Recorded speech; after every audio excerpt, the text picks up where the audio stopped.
Right now, you're looking at women who've always known how to survive, how to build, grow, nurture, and enjoy systems designed to keep them invisible.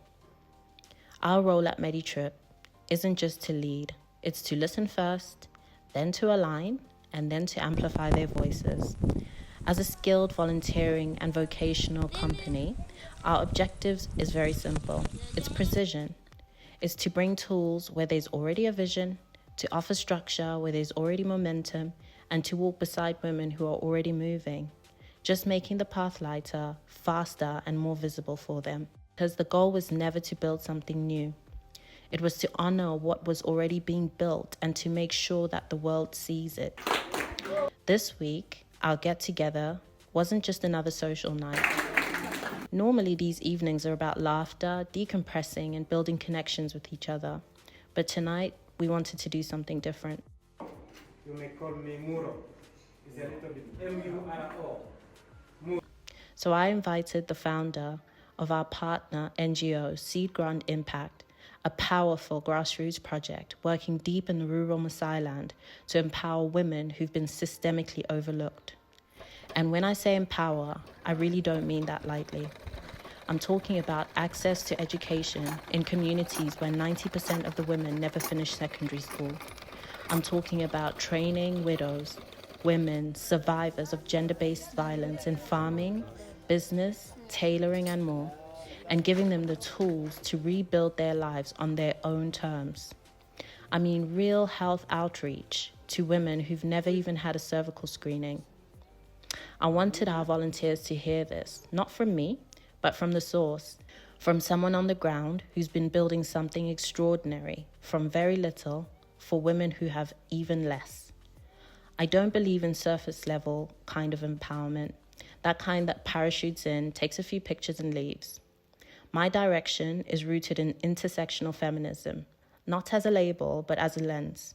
Because the women we work with aren't just navigating gender, they're navigating poverty, ethnicity, landlessness, cultural silencing, and geographic isolation, all at once.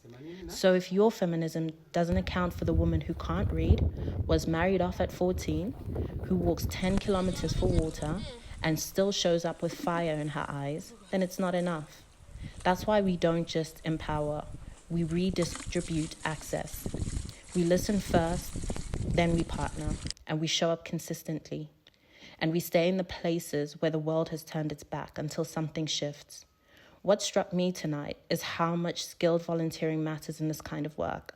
Because when you bring in training, time, and energy in a focused, capacity-building way, but leave your ego at the door, you're then ready to plug something in that's real, something that already exists, already moves, and already fights. Seed Grant Impact and the women they work with don't need rescuing. What they need is partnership, allyship, and visibility. And that's what we're about here at MediTrip. Tonight was a reminder that if you want to be part of the solution, vaccines for the chickens, just stuff like that. And it's not like we would just kind of like give them the supplies and just kind of throw it in and say like do it yourself. Like they would be like checking up on them to make sure it's like manageable for them and stuff like that. Like we're not trying. So we are trying to provide psychosocial support.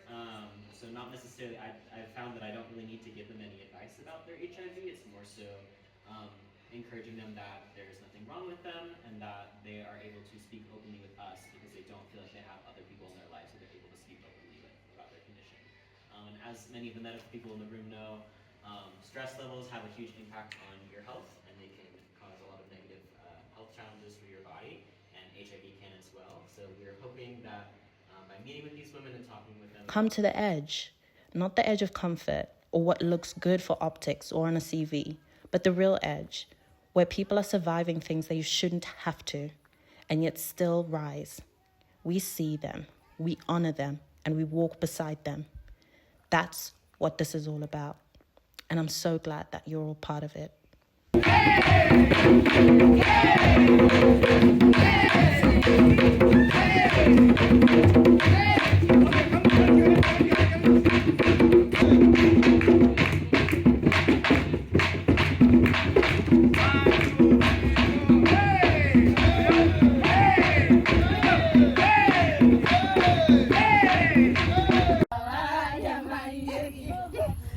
Alomiriye baba ya Maria.